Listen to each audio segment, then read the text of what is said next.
Então tá. Antes de eu começar, eu vou contar uma história e aí vocês vão tentar me explicar o que essa história tem relação com tudo isso que a gente está falando aqui agora. Vocês podem me interromper se vocês precisarem, tá? Pode ligar o microfone e falar.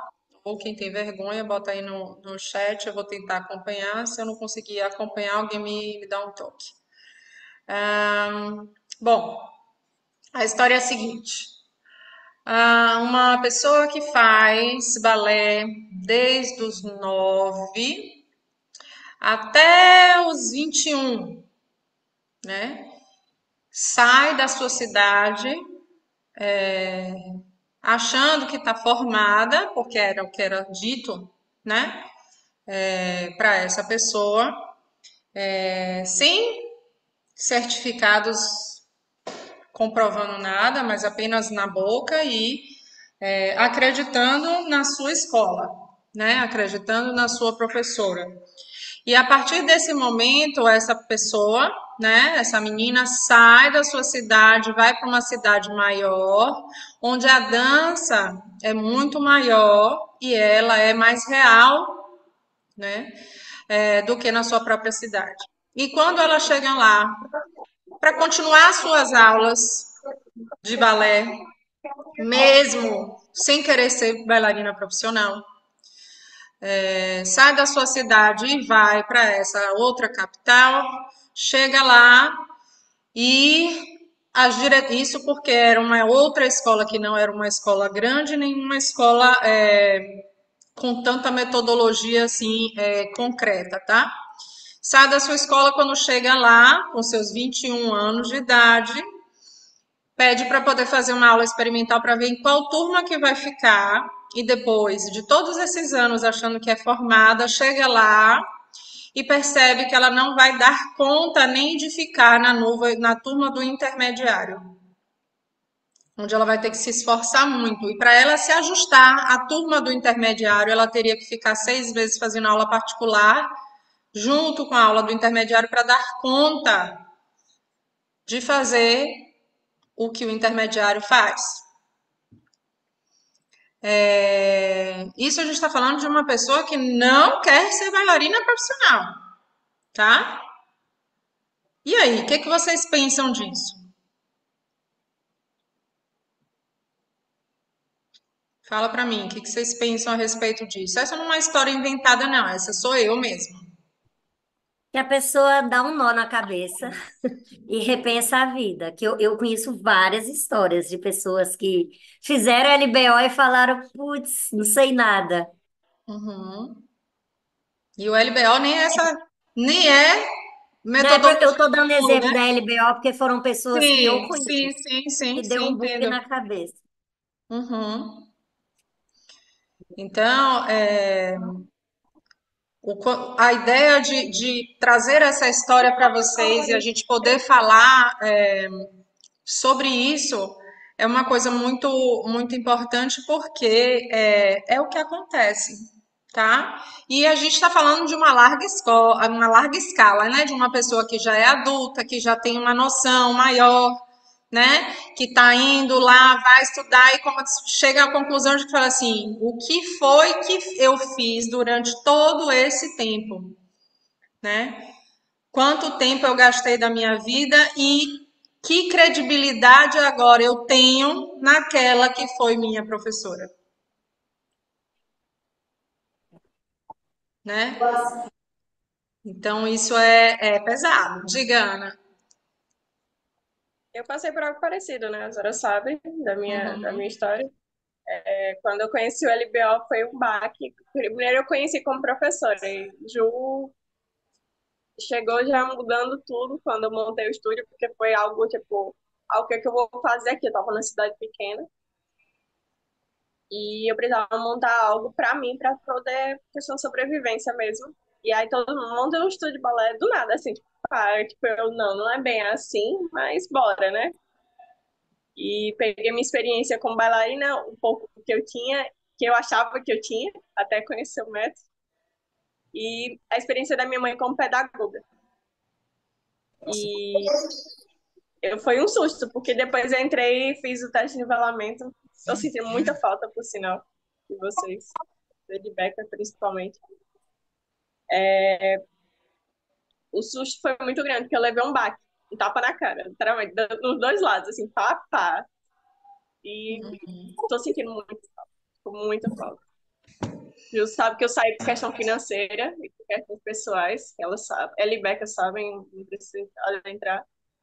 Mas o balé é minha vida e graças a essa experiência que eu passei desse 1 ano e meio no método como bailarina e no 3 anos, 4 anos no método, estudando, fazendo reciclagem, tipo, hoje eu tenho mais consciência do que eu tô vendo por aí, né?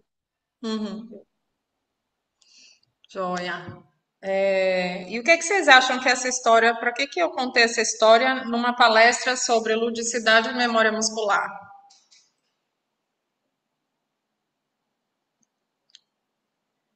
Que tá ferido? Porque as pessoas saem fazendo loucura por aí, que a gente vê adoidado e fica assim, meu Deus. Nossa, Depois chega da em casa pra mim, fala, Proju, depois da LBO, tudo que eu vejo, eu reflito muito. Tudo que eu Aham. vejo, eu reflito muito. Se isso é legal, se isso não é legal. E eu fico feliz que eu sei responder para mim o que que tem de bom e o que que tem de ruim no exercício proposto. Isso. Porque sempre tem coisa boa, né? Tem, Sempre vai tem. ter coisa boa. Tem muitas ideias legais, né? Que vocês mostraram É. aí, mandaram para mim. Tem muita coisa legal. A questão só é como é que está sendo aplicado e qual é o propósito, tá? Então vou explicar. Então a gente vai entrar um pouco numa parte mais teórica e conceitual, porque falar só por falar é uma coisa, mas falar com propriedade é outra. E eu preparei também, dentro desses slides que a gente vai falar aqui, eu também preparei uns para vocês botarem na internet, para vocês colocarem como escola de vocês, né? E que vocês possam estar mostrando que a gente tem que tomar cuidado, né? Quando a gente escolhe estar numa posição de educador, onde a gente tem responsabilidade pelaquilo que a gente está propagando, né? Não sei se vocês viram, uma vez coloquei uma postagem, a gente é responsável por aquilo que propaga, e por sermos responsáveis por aquilo que a gente propaga, a gente tem que tomar cuidado, primeiro, de ter consciência daquilo que a gente está fazendo. Sempre que a gente ouvir alguma coisa, ter certeza se essa pessoa que está falando não é maluca, né? Então, somos todos doidos um pouco, mas a gente tem que ter pelo menos coerência na loucura. E a gente precisa ter algo para seguir. Então, um programa para seguir, um objetivo, um direcionamento para cada escolha que a gente faz, né? Então, vamos lá. Vou compartilhar aqui, eu vou mostrando, a gente vai conversando, vocês vão tirando dúvida, porque a ideia é que seja realmente um bate-papo, tá? Ok. Vamos aqui. Bom, ludicidade e memória muscular, tá? A memória muscular, se vocês forem pesquisar, a grande maioria dos textos que vocês vão encontrar, eles estão relacionados a o que é que acontece no núcleo do músculo e que existe uma célula que, quando ela se duplica, o núcleo do músculo vai ter uma memória para aquele movimento quando for necessário reativar ele, enfim, eu vou falar um pouquinho disso. Mas isso é muito pouco, né, do que se refere à memória muscular. A memória muscular, ela não se relaciona só com o músculo, né? Até porque não é um músculo que ele não é involuntário, né? Os músculos esqueléticos, eles são todos voluntários e são dependentes do quê? Do sistema nervoso central, que vai criar uma circuitaria, né? Como se fosse uma receita de bolo para um determinado movimento.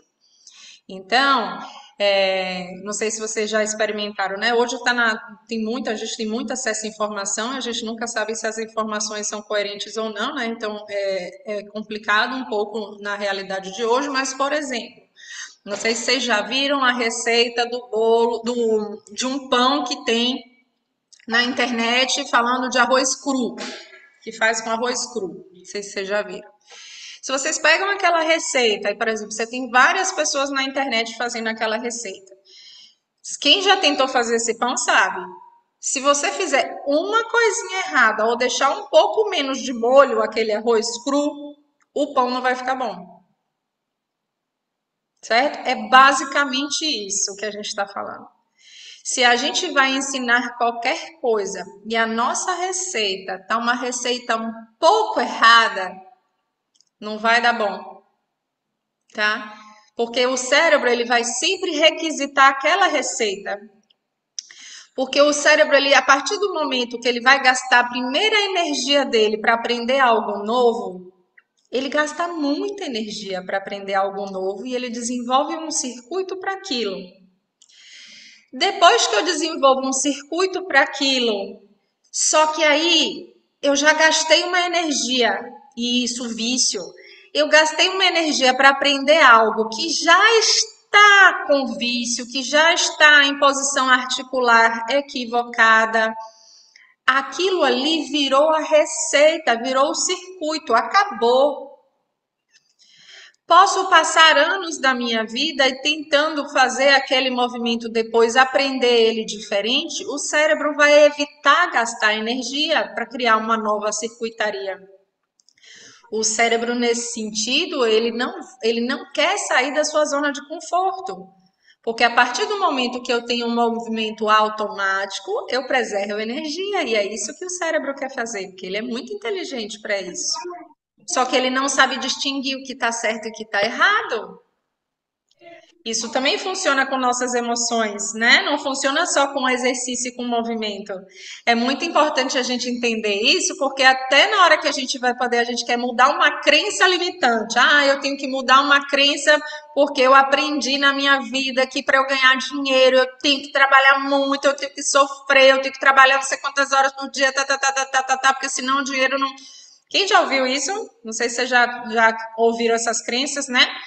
Então, o que que acontece? Como é que você tira uma crença dessa da sua cabeça agora para você poder trabalhar menos e você poder conseguir ganhar mais, né? Então, para eu mudar essa crença, o cérebro ele não quer gastar energia para fazer a modificação disso. Então, são anos desconstruindo com diversas terapêuticas. Quando a gente fala de um movimento onde a gente está ensinando principalmente a criança que ela tem uma neuroplasticidade absurda, é uma esponja e ela está criando seus primeiros circuitos, esses primeiros circuitos são fundamentais, né? Então, a ludicidade ela é muito bem-vinda, muito. Só que eu preciso saber como direcionar elas e o que eu estou falando também é importante, porque eu vou gerar uma receita de bolo que vai ser usada por muito tempo. Para desconstruir essa receita depois leva-se tempo, tá? Então vamos lá. Todo mundo entendeu o que eu estou falando? Eu estou falando muito abstrato. Vão me sinalizando aí, tá? Ok. Seguindo. Então, falem para mim, vocês acham que o excesso de ludicidade pode prejudicar a memória muscular? Sim ou não? Ela de maneira errada? De maneira errada. Ela não prejudica, o excesso não prejudica, tá? O excesso de ludicidade não prejudica a memória muscular, de forma alguma. Ela irá prejudicar a depender de como ela estiver sendo usada e o que eu estou ensinando com ela. Porque quando eu uso, por exemplo, um exemplo lá, que eu adoro esse exemplo, que é a maioria das pessoas que querem ensinar um grande échappé para uma criança que mal sabe ficar numa primeira posição, como por exemplo. E quer ensinar o grande échappé, ou bota o EVA, a bolinha de EVA, ou bota o bambolê para ela abrir e fechar a perna, tudo. A criança, ela está preocupada em quê? O que vocês falam? Vamos dar o exemplo da bola de EVA. Então, eu tenho uma bola central de EVA, que é onde ela está com os dois pés, e tenho duas bolas separadas ali, De EVA também. Então, ela pula dentro, com pernas fechadas, pula fora. Pula dentro, pula fora. Qual é a preocupação dessa criança? Em acertar, pular na bola. Sim, exatamente. Por quê? Porque o comando tá: abre, coloca seus pés na bola de fora, fecha e vem para dentro. Então, o que o cérebro está preocupado em fazer? Acertar isso aí. Ele não está preocupado se ele vai utilizar, se ele tem conhecimento prévio para se manter em andeora. Ele não vai se preocupar se ele tem um conhecimento prévio de como se salta, empurrando e dando impulsão vertical. Se ele estica o pé e amortece a descida, porque ela não tem essas receitas de bolo ainda. Então, quando eu vou dar uma receita de um bolo, eu preciso primeiro ter ensinado outras receitas menores. É a mesma coisa que eu vou fazer, por exemplo, um bolo de festa. É diferente de um bolo caseiro, por exemplo. Um bolo caseiro, um bolo simplesinho, você fez uma camadinha só bonitinho ali, acabou. Um bolo de festa, quantas camadas vocês já viram esses bolos de festa? Não sei quantas camadas, e tem o recheio de não sei das quantas, o recheio de não sei das quantas no meio, e tem não sei o que, e tem a capa, e tem, né? Tem milhões de coisas. Como é que eu vou pegar para uma criança e vou dizer, faz esse bolo daqui, bolo de confeitaria, sem nunca ter feito um bolo caseiro? Ela não tem a receita para construir aquilo.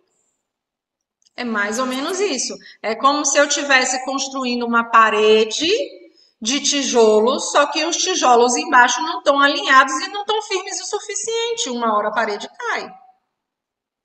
Tá? Então, cuidado com a forma de aplicar a ludicidade, não jamais a quantidade. Tá? Tudo depende de como que vocês estão utilizando, né? Claro que também não adianta de pegar do início ao fim e deixar elas brincando com bola bambolê a aula inteira se você dá conteúdo nenhum, porque o seu objetivo não é recreação, né? E isso é uma coisa importante vocês lembrarem. Vou até parar aqui, que eu quero olhar para a cara de vocês. Olhem para mim.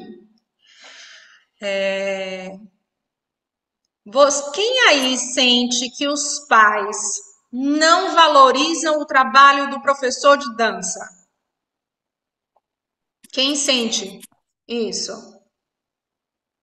Quem sente que os próprios alunos não valorizam o que estão aprendendo em sala de aula? Quem a Tatiana ali, ó.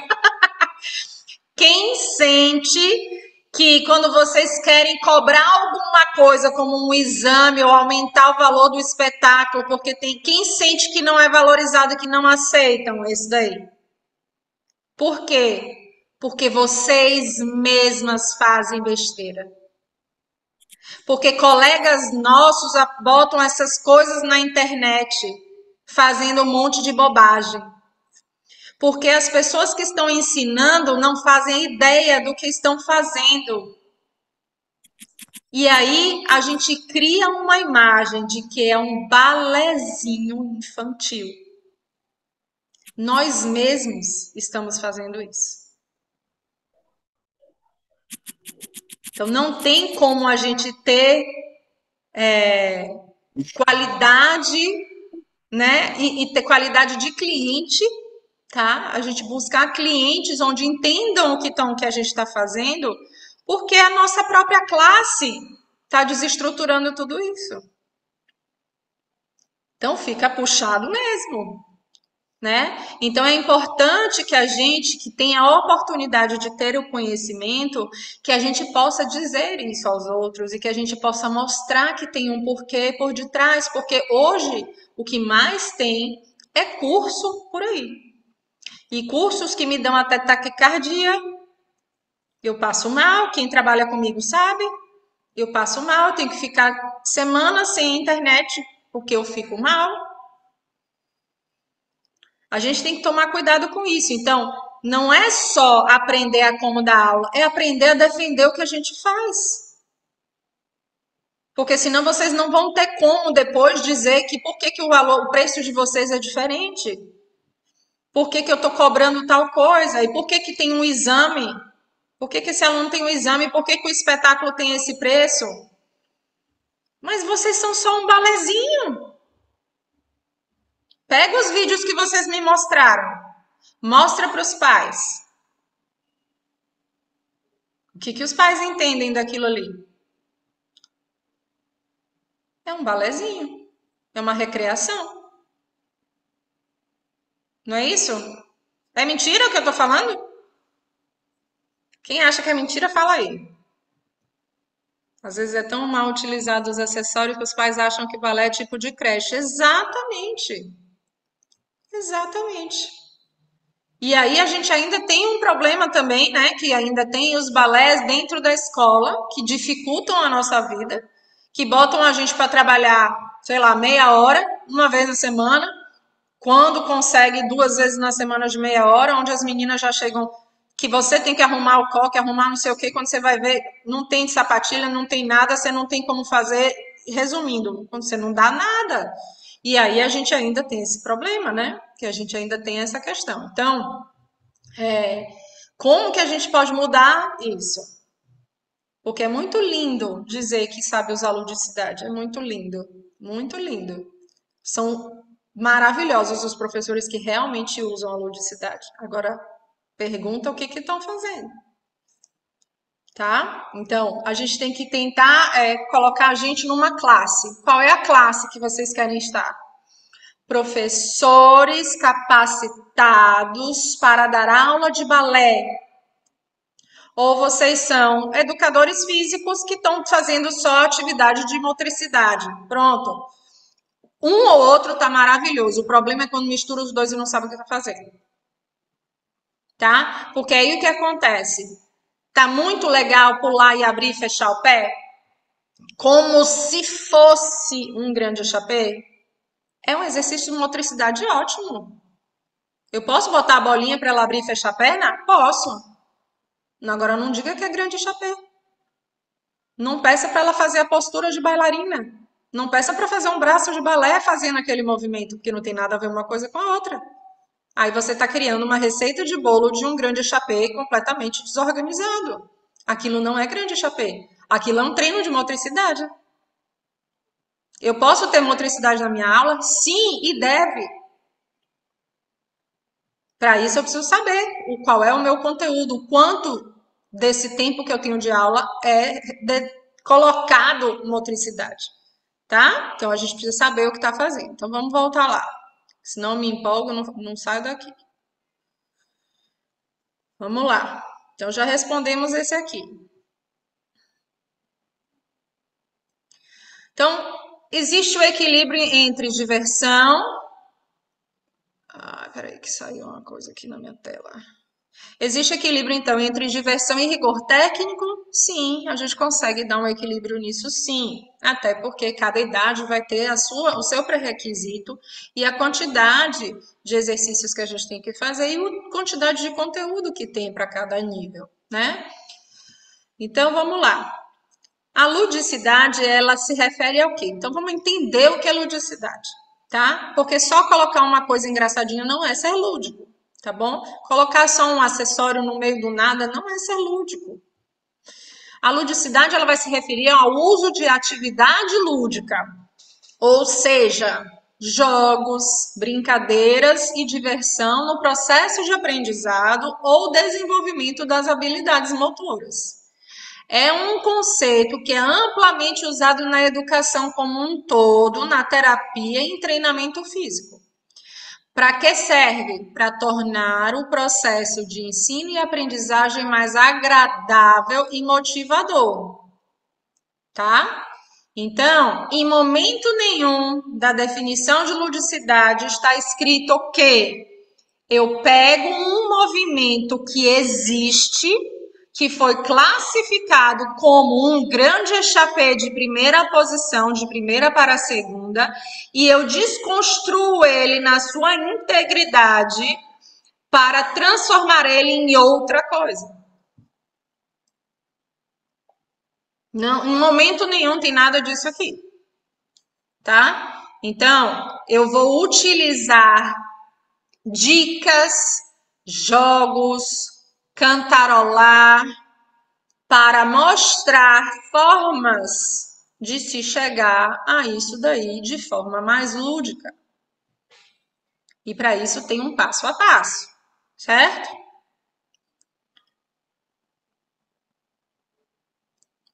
Então vamos lá. Ah, meu Deus, desconfigurou meu negócio todo. Aqui.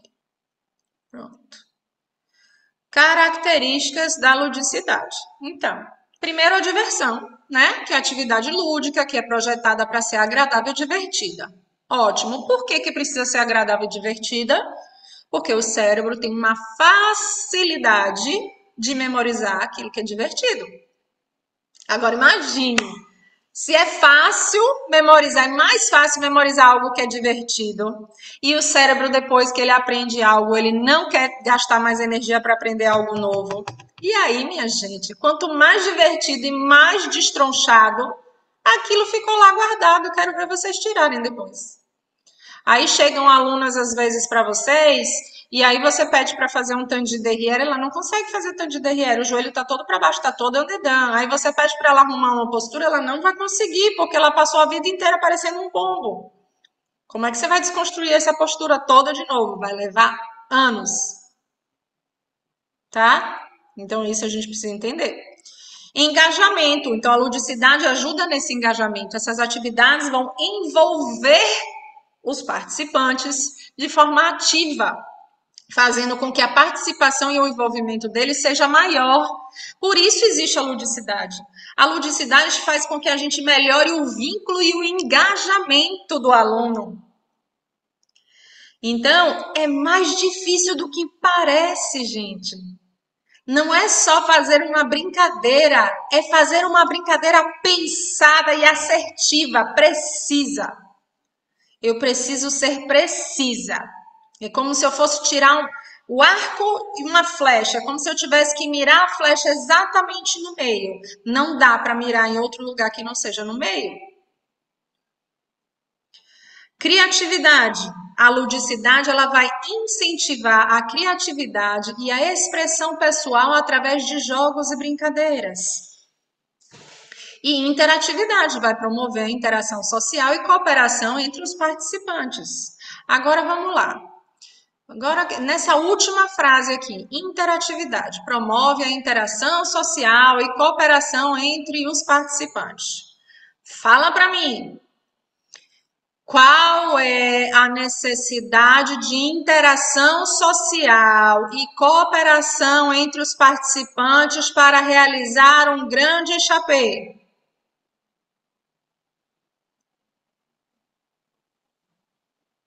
Eu preciso de interação social e cooperação entre os participantes para executar um movimento que é individual. Então, eu preciso saber quando é que eu preciso ter uma interação social dentro de um exercício específico técnico. Quando eu preciso de motivação, eu posso estar usando outras coisas. Então, eu posso, dentro da minha aula, ter momentos de atividades motoras, onde a gente chama de motricidade, onde eu vou promover ações como essa, né, de interação, e que não especificamente eu estou treinando um movimento do balé clássico. Tá? Um exemplo. Então, vamos lá para a gente poder entender. Então, vamos ver. Eu preciso que as alunas, por exemplo, consigam fazer um passê, un dedans, tá em sexta posição e ela precisa se equilibrar no passê, tá? Eu preciso criar, o que que eu preciso para um passê? Fala para mim.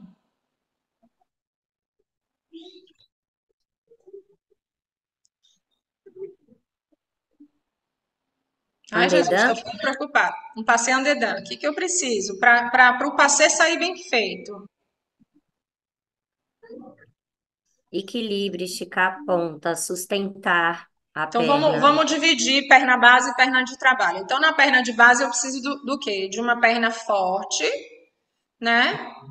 Com um tronco estável, uma pelve neutra, com o joelho esticado, tornozelo estável, certo? Para a perna de trabalho, eu preciso que essa pelve ela não desalinhe. Eu preciso que esse joelho dobre o suficiente para que a ponta do pé dela chegue acima do outro joelho e a ponta desse pé esteja esticada sem estar torta. Caramba, é muita coisa. É muita coisa para isso estar sendo bem feito. Então, eu preciso pensar em coisas. Então, a primeira coisa que eu tenho que pensar não é no passé, minha gente. Não é o passeio que me importa nunca vai ser a perna de trabalho. A prioridade sempre será a perna de base. Então, minha maior preocupação tem que ser ficar durinha em uma perna só. E eu posso brincar de várias formas, ficar durinha de uma perna só, sem fazer nada do balé. Eu posso simplesmente brincar de subir e descer num tijolinho de EVA. Sai correndo pela sala, subiu no tijolinho do EVA, tirou a outra perna e fica estátua. E eu não estou fazendo passeio, eu não preciso dizer que eu estou fazendo passeio. Eu estou fazendo o quê? Ajudando a estabilizar a perna de base. Porque uma vez a perna de base estável, eu vou fazer coupé, eu vou fazer passeio, eu vou dar um chute, eu vou... qualquer coisa. Então, eu tenho que ter um raciocínio do que vem antes e o que é que eu tenho que pensar nisso, tá? Então, vamos lá. Seguindo.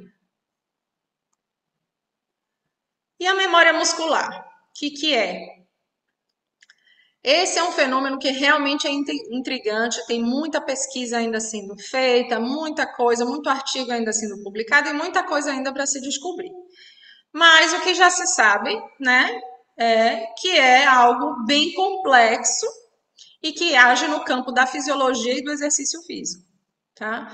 É uma capacidade que o nosso corpo tem de realizar movimentos motores de forma eficaz e automática após várias repetições, tá?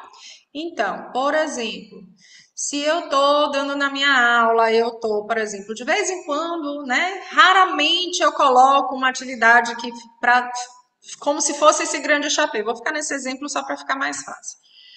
Aí ela abre e fecha a perna, mas eu não tô falando que é grande chapéu, só tô treinando a motricidade ali, pronto. Beleza, tranquilo, tá? Eu tô treinando atividades motoras ali, certo? Mas a partir do momento que eu raciocinar que eu tenho que ensinar que um dia essa menina tem que ficar andeora, que ela tem que saltar juntando as duas pernas para depois separar no tamanho de uma segunda posição, que é o tamanho de um pezinho só, e que ela tem que descer em plié, e depois ela tem que impulsionar o chão, mostrando o V das pernas para depois juntar em primeira novamente.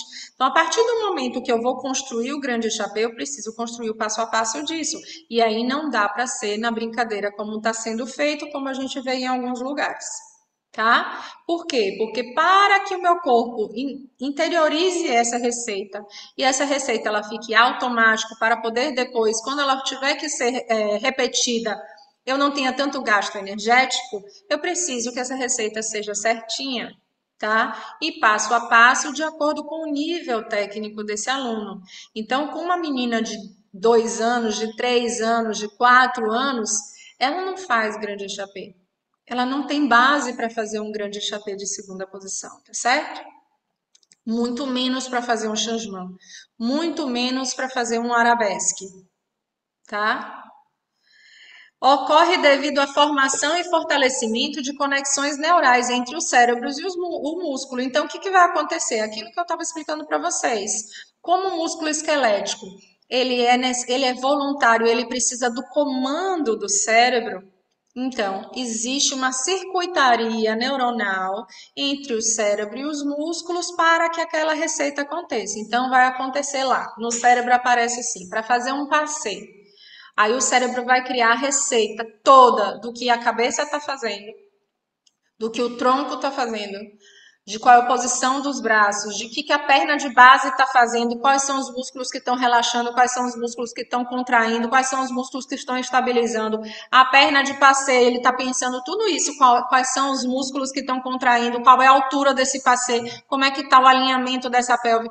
Tudo isso, todas essas informações que para a gente parece uma coisa simples, para o cérebro é uma lista imensa de informação que fica configurada lá como um sistema, como uma receita, para que isso fique automático, para que ele não tenha que toda vez que ele for executar um passeio, ele ter que lembrar que tem que contrair assim, na quantidade tal, com a força tal, na velocidade tal, porque tudo isso importa. Importa a velocidade, importa a amplitude, importa força, tudo, tá?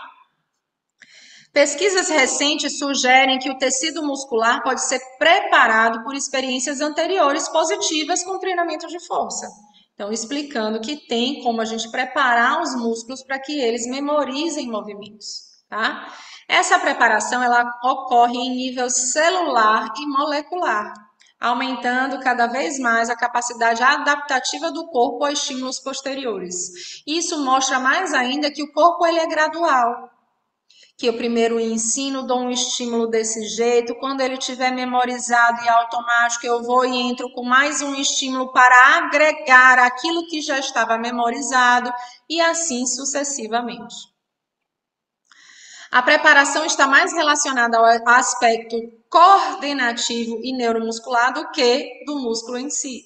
Então, mais uma vez, sobre a receita do bolo inteira, sobre todo o comando dessa coordenação desse movimento, da posição articular, da força, da intensidade, da velocidade, tá? O sistema nervoso, ele aprende a recrutar eficientemente as fibras musculares envolvidas nos exercícios específicos.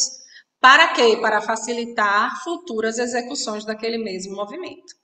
Então, no contexto do equilíbrio e estabilidade, por exemplo, exercícios direcionados a essas habilidades frequentemente requerem a ativação de músculos estabilizadores. Então, para eu me manter em equilíbrio, eu preciso ativar mais os grupos estabilizadores, que a gente explica, quem já fez curso comigo já viu isso. Quem são os músculos estabilizadores e quem não são. Lembram? Tá? Então, a prática regular desses exercícios vai contribuir para a memória muscular, fortalecendo a capacidade do corpo de se manter em equilíbrio e a postura correta. E isso é fundamental. A gente viu vários videozinhos que vocês me mandaram das crianças completamente desorganizadas para executar um movimento, né? Tentando se estabilizar ali. Por quê? Porque o objetivo, a ludicidade, não estava favorecendo o equilíbrio dela. A partir do momento que a ludicidade que está sendo usada, isso é uma coisa que vocês têm que anotar, tá? E botar aí guardado na cabeça. A partir do momento que o objeto, ou a dica, ou sei lá o que vocês estejam usando para executar um determinado movimento, se aquilo está prejudicando minha criança a se manter no equilíbrio, se está prejudicando minha criança a manter uma pelve neutra, está se desorganizando a postura desta criança, significa que está sendo inútil. Ok? Como funciona então a memória muscular? Quando uma pessoa repete um movimento várias vezes, o cérebro então vai criar e fortalecer toda essa conexão sináptica específica para realizar esse movimento, tá? O cérebro ele tem uma capacidade de reorganizar suas conexões, um processo conhecido como neuroplasticidade. À medida que o movimento é repetido, essas conexões neurais tornam-se mais eficientes. Então, minha preocupação é, se um professor eventualmente faz um exercício de ludicidade, como aquele de subir na almofada, eu acho que faz um arabesque, daqui a pouco a gente olha ele. Se é uma coisa esporádica, se está só brincando, se está fazendo um treino de equilíbrio, sem muitas explicações, legal.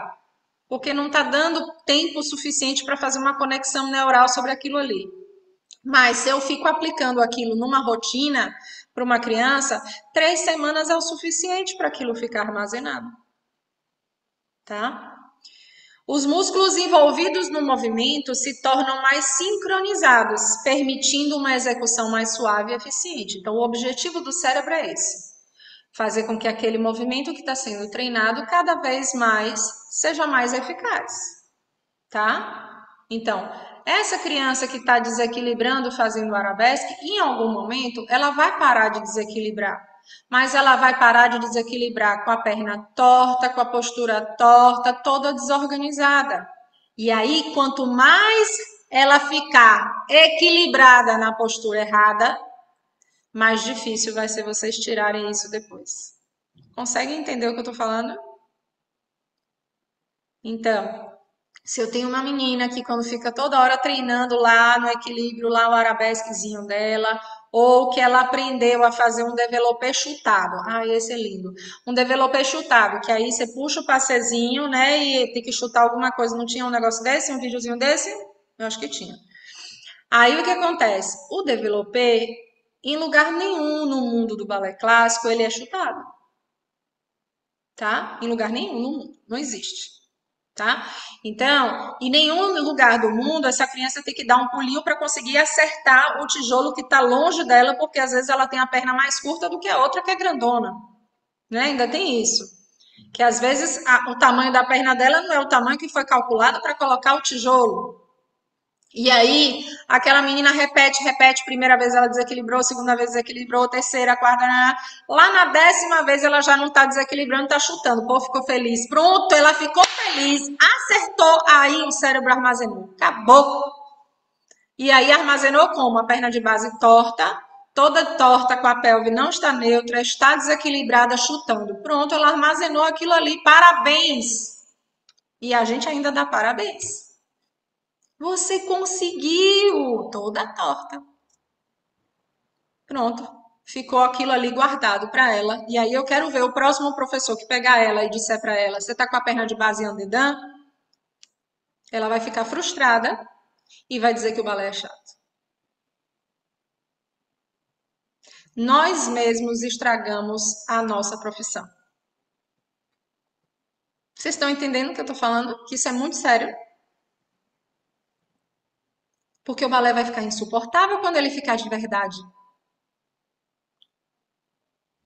E aquelas pessoas que ensinam que o braço não é primeira, que o braço é o ó, e que é o rei da barriga, o preparatório, aquela criança vai crescer com essa informação e quando de repente um dia ela descobrir que não é aquilo,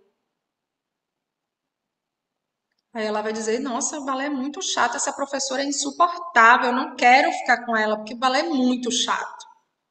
O balé vai ser chato mesmo e aí a gente vai ter cada vez menos alunos. Exatamente, tirou o brinquedo, acabou a graça. A gente está destruindo a nossa profissão, tá? Isso é muito sério.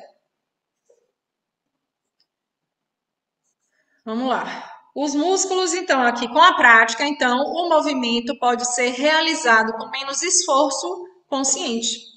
Então, eu não preciso ter tanto gasto, não preciso estar tão consciente mais executando aquele movimento base. À medida que eu for evoluindo ele, eu vou conseguindo ter menos gasto energético, conseguindo me concentrar em outras coisas. Então, por exemplo, um passê que vai fazer um développé à la seconde, se um dia eu treinei essa menininha para ficar com essa perna de base andeor durinha, depois ela vai conseguir se concentrar, manter a perna que ela já sabe deixar durinha com o passê mais alto. Aí depois de alguns anos ela já vai saber a perna durinha com o passê mais alto e ela vai conseguir esticar a perna fazendo um développé. E que mais para frente ela já vai conseguir manter a perna de base, manter a altura de passê, esticar a perna, manter a altura e usar o braço. Depois ela vai conseguir usar com cabeça e depois ela vai conseguir fazer isso dançando. Tudo aos poucos.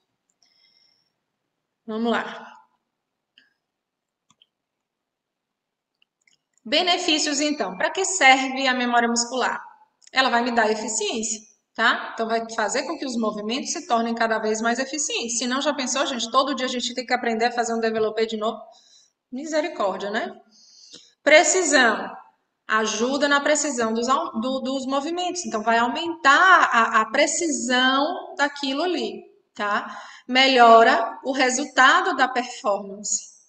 Reduz as lesões. Isso é muito importante. Ana Maria, cheia de dor no joelho.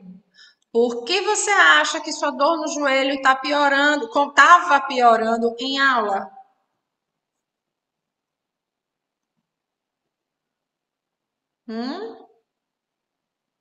Fala pra mim. Você sabe?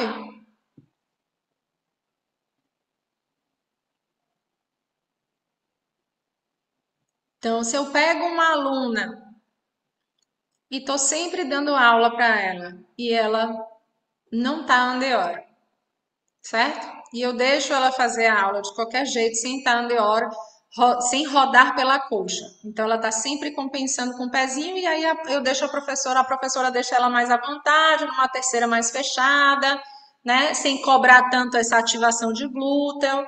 Pronto. Aí ela vai e começa a fazer aula numa metodologia onde a gente aplica as coisas de forma correta, exigindo a rotação externa, mantendo a pelve neutra, mantém a perna de base estável para poder. Pronto. O que é que vai acontecer? A receita de bolo de Ana Maria para as pernas é em andedã. A partir do momento que ela aprende o balé certo, né? Que não fui eu que inventei o balé, tá? Então, a partir do momento que ela segue o que é a metodologia correta e ela precisa fazer uma rotação externa, eu peço para ela, vai lá, ela conscientemente, ela roda o pé, certo? Tenta manter as coxas lá. Só que qual é a memória muscular? Andedã. Aí pensa comigo, gente, o pé dela tá aberto. Só que a coxa dela quer fazer o quê? Girar para dentro, que é a memória muscular que ela tem. O que acontece com o joelho dela? Fica o tempo inteiro em atrito. O que é que acontece? Piora a condromalácia patelar. E eu tenho lesão parcial no menisco. E vai ter, porque com cisalhamento, o movimento rotacional vai ter. A questão da lesão de repetição, no caso, porque eu já Sim, tive a lesão que não foi por conta do balé, exatamente. E aí o que vai mas bem, acontecer? Tem como questão melhorar? Tem. Vai ficar com dor no joelho por um tempo? Vai. Aí vai ter que ter a musculação e a fisioterapia em paralelo. Por quê? Porque se ela quiser continuar dançando balé, ela vai ter que aprender a fazer rotação externa, que vai levar alguns meses a anos ela conseguir realmente entender, manter essa rotação externa sem sobrecarregar o joelho dela. Então, parabéns, professores, estamos contribuindo para as condromalácias patelares. Misericórdia. Balé não é brincadeira. aí Proju, você a condromalácia, ela melhora com o tempo, não melhora? Porque Se eu a tinha gente... demais e eu melhorei. Isso, a partir do momento que você consegue sentir e gerar aquela memória onde eu consigo me estabilizar em rotação externa pela pelve, pelo fêmur, eu paro de ter o movimento errado, eu paro de ter essas rotações do joelho. Aí eu paro de sentir a dor. Só que até eu chegar Eu lá, eu tratava tenho um direto. processo desconfortável. Sim. Entende? professora, Oi. aí você vai para uma escola trabalhar, escola X, e aí lhe colocam 14 meninos numa sala. E aí, tipo, a questão de correção, de tempo de correção, de tempo para pedir de trabalhar, da troca de exercício, que você vai trocar de música. Aí, todos esses intervalinhos, micro intervalinhos, leva um tempo, porque tem sempre um aluno que tem um pouco mais de dificuldade. Aí, ele lota uma turma. Aí, às vezes, até na sala tem uma criança que é autista, então tem um desenvolvimento neurotransmissor totalmente diferente. Então, eu sofri pra caramba no trabalho antigo, que tinha uma criança com autismo na sala muito cheia, e eu falava, tá muito cheia a sala, e aí fica complicado para dar aula. Aí vem Para essa quem questão está também. no começo, é complicado ter 14 pequenas juntas, né? Para quem E tem tem mais que ter sala experiente, até 30 vai. Mas aí depende muito de como eu estou segura com aquilo, né? Isso é o tempo que dá. Não tem receita para isso. É prática, prática, prática, prática. Vamos seguir. Tá. Para que um movimento se torne automático, ele precisa ser executado repetidas vezes sobre vários contextos. O indivíduo tem que registrar os erros que aconteceram para que o sistema nervoso registre as sequências de neurônios que tiveram mais sucesso para que esse movimento acontecesse. Vocês estão ouvindo bem isso? Isso daqui é de um artigo, depois eu preciso pegar o artigo para colocar para vocês. É de uma professora da USP, tá? Então, vou repetir. O indivíduo precisa registrar os erros que aconteceram para executar aquele movimento, certo? Então, toda vez que ele executa o movimento e a gente fala assim, ó, tem que girar mais aqui, tem que fazer assim, aí a gente passa a mão e dá o estímulo correto no sentido do músculo. Aquilo ali, a gente está fazendo o quê? Mostrando para ele como não pode ser feito. Dessa forma, os neurônios dele vão entender como são os movimentos que dão mais sucesso. O que que dá sucesso quando a Pro diz que tá lindo, quando tá se fazendo certinho, que é isso, que é aquilo, que tá melhor. Olha só como você conseguiu rodar a perna. Isso sim vai armazenar aquilo ali, tá? E aí o corpinho aprende que para eu ter uma execução boa, eu preciso fazer aquilo ali, tá?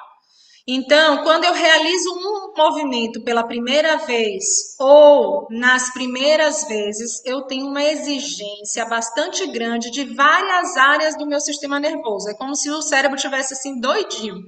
Meu Deus, é muita coisa para eu memorizar, tá? E a partir disso são ativadas áreas do cérebro, do córtex cerebral, relacionadas com a intenção, e elas conversam com outras áreas do cérebro, solicitando ajuda para que esse movimento seja planejado.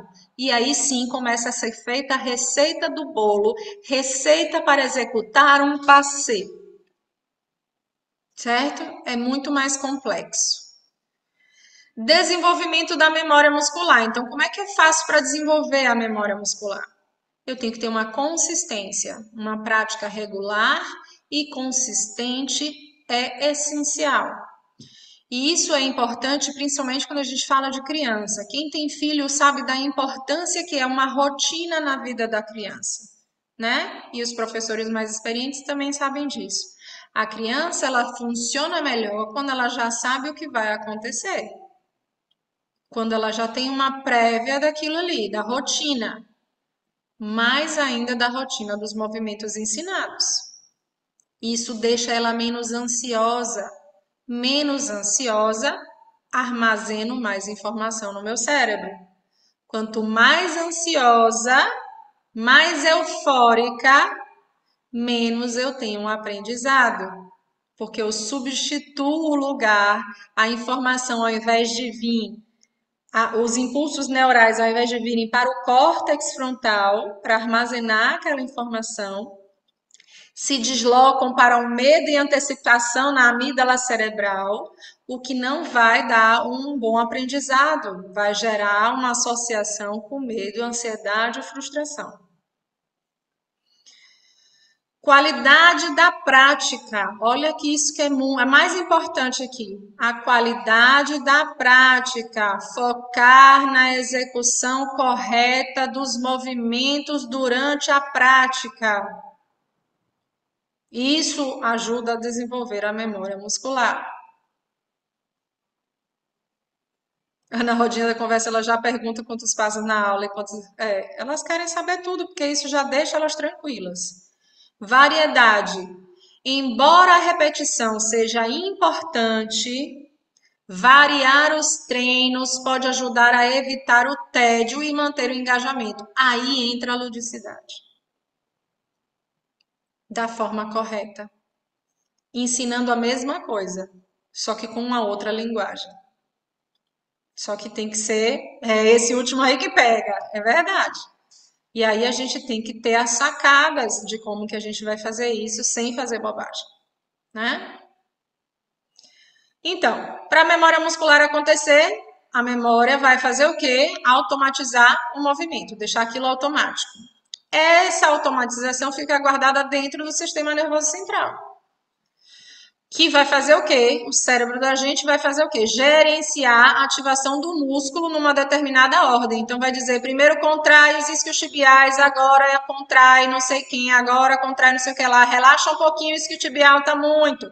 E é isso que ele vai fazer, numa ordem, tá? Aí, Quando eu estou ensinando um movimento, estou fazendo com que aquele corpinho aprenda alguma coisa, eu tenho uma modificação das fibras musculares executando aquele exercício. E aí eu vou ter uma modulação dos movimentos a partir do corpo desse músculo, tá? Dos núcleos da base, que vai planejar esse movimento de forma adequada. Então, ele vai criar uma receita de como o movimento deve ser realizado e vai mandar lá para o córtex cerebral, a parte da frente do cérebro. E aí o córtex cerebral faz a conexão com as áreas de execução do movimento pelo sistema periférico. Então, passa a informação neurônio lá pela coluna e distribui para o resto do corpo, para os músculos que devem ser envolvidos ou não, tá? E aí a parte mais importante antes da gente mostrar os videozinhos, que isso daqui eu botei para vocês, tem uma parte lá para trás também que eu mandei para vocês, vou mandar para vocês aí. O que eu preciso para lembrar, né, da memória muscular? Como é que eu vou fazer para desenvolver? Aprender mais exercícios. Cada novo movimento você treina uma parte da musculatura e estimula fibras diferentes, fazendo com que o seu corpo inteiro crie memória. Por isso que a gente dosifica os movimentos. Eu posso mandar os slides. A gente dosifica os movimentos, a gente vai ensinar ele pouco a pouco. Então, por exemplo, se eu tenho que fazer um sauté de primeira, o que é que tem que vir antes desse sauté de primeira? Por isso existe um raciocínio, para que eu vá preparando os grupos musculares aos poucos. Ter constância nos treinos, uma rotina, a prática regular dos exercícios determinados, combinado com uma variação, ajuda a consolidar os padrões motores da memória muscular. Adicionar novos desafios em seu treino gradualmente. O corpo é estimulado a adaptar-se e reforçar a memória do músculo. Então, eu tenho que ensinar pouco a pouco cada coisa no momento certo, tá?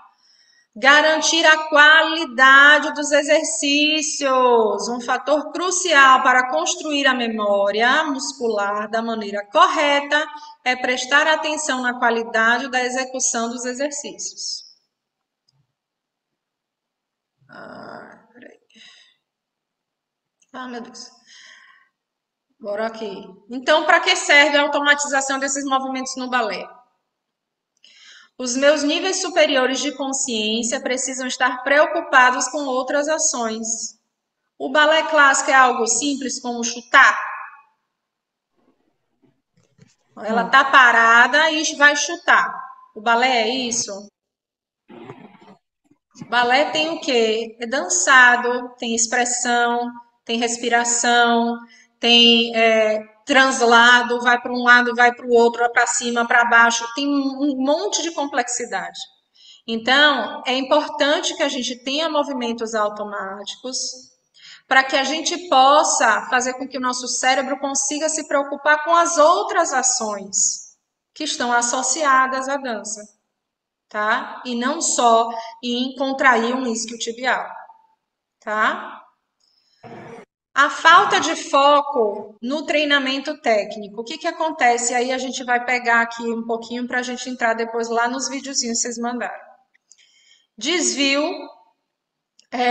da atenção. Atividades excessivamente lúdicas podem desviar a atenção das crianças dos aspectos técnicos do balé, fazendo com que elas não se concentrem nas posturas corretas, alinhamento e precisão dos movimentos. Se vocês olharem a maioria dos vídeos que vocês me mandaram, as outras crianças que estão na fila estão viradas no demônio.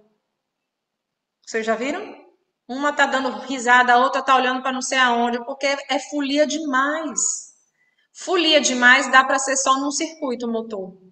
Mas para executar um movimento que a gente vai precisar que ele fique limpo depois, não dá. Menor envolvimento com a técnica. Se a ênfase está muito na diversão, as crianças podem não desenvolver a apreciação adequada pela disciplina necessária para dominar a técnica do balé, o que a gente mais vê. O balé passa a ser chato. A professora é muito brava, reclama demais, dói. Não tem isso? Tá doendo, dói demais. Na outra pró não doía nada, nessa pró dói. Então, a gente mesmo está criando uma situação ruim para a gente, tá? E eu tenho o desenvolvimento incompleto dessa memória muscular. Acabo tendo uma memória equivocada. Outra coisa importante é que a gente tem uma expectativa inadequada. Um ambiente excessivamente lúdico, ele vai criar uma expectativa de que o balé sempre vai ser assim, divertido, descontraído, fazendo do jeito que eu quero. E isso pode dificultar a adaptação das crianças para aulas mais estruturadas e rigorosas à medida que elas avançam. Se uma coisa tem que ficar na cabeça de vocês é isso aqui. Isso aqui, tá? Falta de resiliência, gente, isso é muito importante. A ludicidade constante pode não preparar as crianças para a perseverança e a resiliência necessária para enfrentar desafios técnicos mais difíceis no futuro. Porque fica tão difícil que eu não consigo mais me frustrar. Eu tenho uma incapacidade de me frustrar. Por esses motivos, fiquei acreditando que o excesso, ainda que todas, sim, mas aí a gente pode ter uma aula toda lúdica, mas tem que tomar cuidado com a quantidade de elementos que eu trago, a quantidade de brinquedo que eu trago. Eu posso ter aula toda lúdica, né? As nossas aulas do LBO cantadas são todas lúdicas. E nem por isso eu preciso ter acessório a aula inteira, tá? Eu já ouvi de aluna minha que, tipo, nossa, onde eu fazia era mais fácil. Aí eu É. fiquei imaginando o que era mais fácil, porque ela já tinha uma idade, já tinha uma consciênciazinha do que ela estava fazendo. E aí ela falou para mim, tava mais fácil, eu imaginei. Então, o quê? A aula era ficar correndo pela sala, a professora deixar ela correr pela sala à vontade, porque eu ficava tipo, mas o que você está fazendo é fácil. É a Sim. base para outro passo, seguindo a metodologia, que era primeiro trimestre ainda, tipo, era um passo que estava sendo preparando ela para um mais adiante. E era, tipo, o nível era Baby 2. E aí, tipo, e ela falando, era mais fácil. Eu fiquei imaginando o que era o mais fácil. Porque eu fiquei assustada. É, mas é por aí mesmo. Equilíbrio. É importante equilibrar atividades lúdicas com o ensino estruturado. Então, eu tenho que dar uma equilibrada nisso aí para garantir que os objetivos de aprendizado sejam alcançados. Contexto adequado. A ludicidade deve ser adaptada ao contexto e às necessidades dos participantes para ser eficaz. E para isso eu preciso conhecer minha turma. Se já é uma turma muito agitada, que gosta de brincar muito, eu tenho que ponderar muito se eu vou utilizar mais elementos lúdicos ou não, tá? Ludicidade não significa ter brinquedo. Ludicidade não significa botar acessório. Eu posso ser lúdica cantando, eu posso ser lúdica na minha expressão facial. Propósito educacional. As atividades lúdicas, elas têm que ter um propósito claro e tem que estar alinhada com o objetivo de aprendizado ou desenvolvimento daquela criança ou do desenvolvimento daquele passo em questão. Aí, aqui, ó, esse material aqui eu também fiz em formato do Instagram para vocês. Ensinar o gesto esportivo de forma equivocada para uma criança, mesmo que seja com a intenção de torná-lo lúdico, pode acarretar vários problemas. Quais são? A aprendizagem de hábitos incorretos. A tendência de lembrar, as crianças vão tender a lembrar e repetir o que aprendem primeiro. Se a técnica incorreta foi ensinada inicialmente, vai ser difícil corrigir esse hábito mais tarde. A gente sabe disso com a gente, né? Quantas vezes a gente está aqui, eu não estou conseguindo corrigir meu braço, pirueta, porque eu tenho meu passeio está muito lento, eu não consigo girar. Quantas coisas a gente, mesmo tendo aprendido corretamente, vamos dizer assim, mas às vezes a gente aprendeu ou com um estímulo errado, alguma coisa. Quanto tempo de demora para a gente limpar isso? Né? Imagine para uma criança que é uma esponja. Formação da memória muscular. A prática incorreta pode levar à formação de memória muscular inadequada, tornando mais difícil o aprendizado correto do movimento no futuro. Lesões potenciais. As técnicas erradas podem aumentar o risco de lesão, especialmente se a criança continuar a prática do gesto de forma incorreta ao longo do tempo. Frustração e desmotivação. Dificuldade em corrigir técnica errada pode levar à frustração, o que pode desmotivar a criança e diminuir seu interesse no esporte. Então, as crianças vão embora. Cuidado com aquelas academias que vocês têm professores de um jeito numa série e o outro professor que não segue a mesma linha na outra série. Vai ser complicado. Todo mundo na academia precisa falar a mesma língua e seguir a mesma metodologia. Desempenho comprometido. Os movimentos incorretos podem comprometer o desempenho da criança, limitando seu progresso e potencial no esporte. A gente pode estar limitando crianças que poderiam, né, ganhar a vida com isso, ou até sendo professores, ou sendo qualquer outra coisa que elas queiram, a gente pode estar limitando o potencial da criança se a gente estiver ensinando de forma errada. Portanto, é fundamental que a ludicidade seja integrada ao ensino do gesto esportivo de maneira que não comprometa a correção técnica. Jogos e atividades lúdicas podem e devem ser usados, mas sempre alinhados com a execução correta dos movimentos. Então, vamos lá ver uns videozinhos.